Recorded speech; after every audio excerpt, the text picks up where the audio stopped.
విశాఖలో హుదూద్ తుపాను ప్రభావిత ప్రాంతాల్లో వైఎస్ఆర్సీపీ అధ్యక్షుడు వైఎస్ జగన్మోహన్ రెడ్డి మూడో రోజు పర్యటిస్తున్నారు. తాటిచెట్లపాలెంలో పర్యటించిన జగన్ తుపాను బాధితుల కష్టాలను అడిగి తెలుసుకున్నారు. తుపాను కారణంగా దెబ్బతిన్న ఇళ్లను పరిశీలించారు. ఈ సందర్భంగా జగన్ కు మహిళలు తమ గోడు వెళ్లబోసుకున్నారు.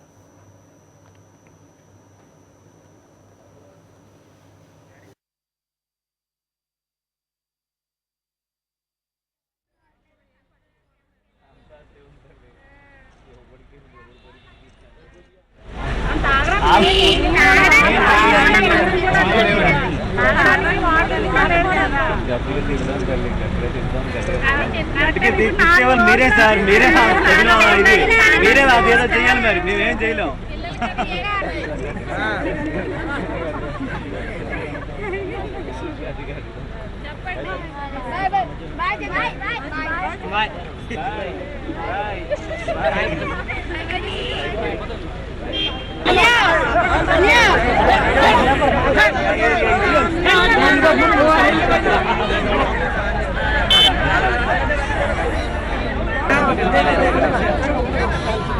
కేర్ చేయించాలి జనం.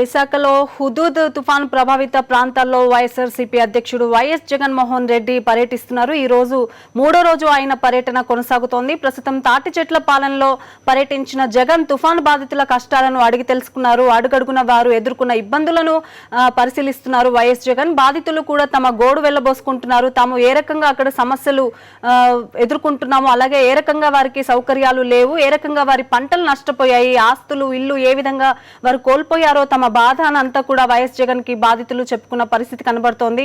వైఎస్ జగన్ వారికి ఒక రకమైన హామీ ఇస్తున్నారు. ఒక ప్రతిపక్ష నేతగా వారి సమస్యలు తీర్చడానికి తాను ఎప్పుడూ ముందుంటాననే భరోసాను ఆయన కల్పిస్తూ ముందుకు సాగుతున్నారు. ప్రతి ఒక్కరిని పలకరిస్తున్నారు, వారి కష్టాలను అడిగి తెలుసుకుంటున్నారు. ఈ రోజు మూడో రోజు ఆయన పర్యటన కొనసాగుతోంది.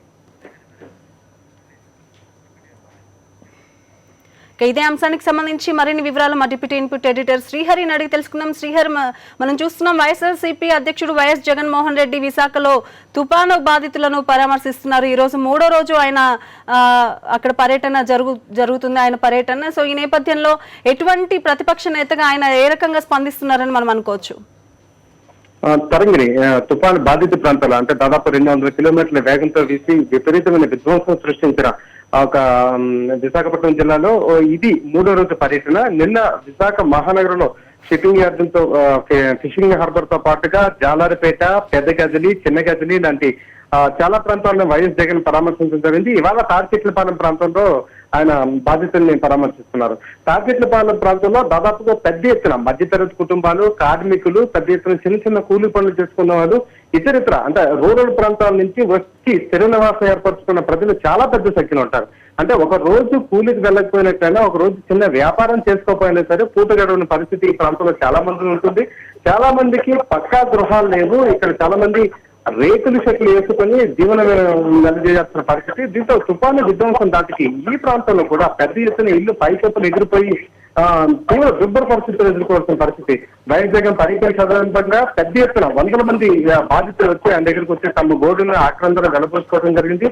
ఇప్పటి వరకు తాగునీరు కానీ కరెంటు కానీ సరఫరా లేదని చెప్పి తీవ్ర ఆవేదన వ్యక్తం చేయడం జరిగింది. దీంతో పాటుగా ఆహార పదార్థాలు కానీ పాలు కానీ సక్రమంగా అందట్లేదని ఫిర్యాదు కూడా చేయడం జరిగింది. తరంగని ఈ సందర్భంగా అంటే ప్రభుత్వం తరఫున తగిన సహాయం అందించేలాగా మేము ఖచ్చితంగా పోరాడతాం. ప్రజల సమస్యలు కానీ బాధితుల సమస్య కానీ ఖచ్చితంగా తీసుకెళ్తాం.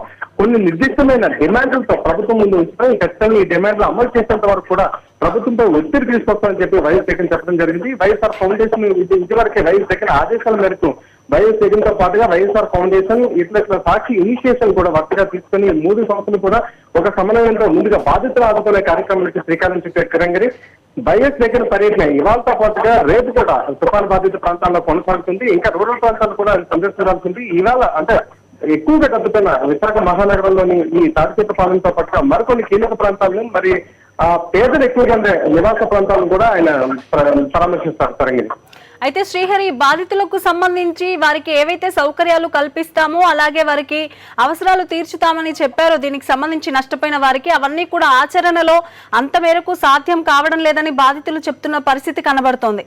ఈ నేపథ్యంలో ఈ బాధలన్నీ చెప్పుకుంటున్న వారికి వైఎస్ జగన్ ఒక ప్రతిపక్ష నేతగా ఎలాంటి భరోసాను కల్పిస్తున్నారని మనం అనుకోవచ్చు?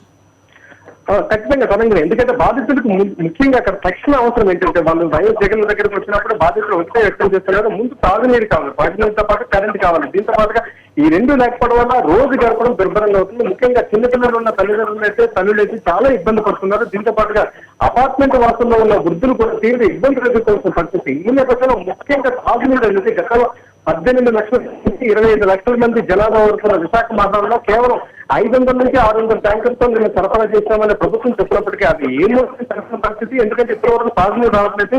సాక్షి దీంతో ప్రత్యేక కథనాలు ప్రసారం చేస్తున్నది. ఈ ఉదయం కొద్దిగా అపార్ట్మెంట్లకు వెళ్ళి పరిశీలన చేయడం జరిగింది. 6-7 అంతస్తులు, దాదాపు 4-5 అంతస్తుల వరకు బకెట్లు పట్టుకొని పైకి మోసుకెళ్లి తమ కాలపత్యాలు కానీ ఇతరత్ర నిత్యావసర పద్ధతిలో నీరు వాడుకోవడం జరుగుతుంది. చాలా దుర్భరమైన పరిస్థితుల్లోనే వీటిని తీర్చడానికి ఖచ్చితంగా తీర్చాలని ఒత్తిడి కూడా వస్తుంది. దీంతో పాటు కరెంటు గత సాయంత్రం నుంచి కొన్ని ప్రాంతాలకైనా కరెంట్ ఇస్తామని ఈస్ట్ పవర్ డిస్ట్రిబ్యూషన్ కంపెనీ ప్రకటించినప్పుడు కూడా ఇప్పటి వరకు కూడా కరెంట్ రాలేదు. దీంతో పాటుగా రూరల్ ప్రాంతాల్లో ఇప్పటికే సిటీ పరిస్థితి ఎట్లా ఉంటే దాదాపు 20,000 కరెంటు స్తంభాలు కుప్పకూలిపోయిన నేపథ్యంలో రూరల్ ప్రాంతాలకు ఎప్పటి నుంచి కరెంట్ ఎత్తుందంటే అగమ్య గోచరం నుంచి ప్రస్తుతం ఎప్పుడప్పుడు కుదుటి పడాలంటే ప్రభుత్వం తక్షణంగా యుద్ధ ప్రాతిపదికన ఇప్పుడున్న సహాయ బృందాల సంఖ్య సరిపోతుంది. పెద్ద ఎత్తున ఇంకా సిబ్బంది రక్షించాల్సింది.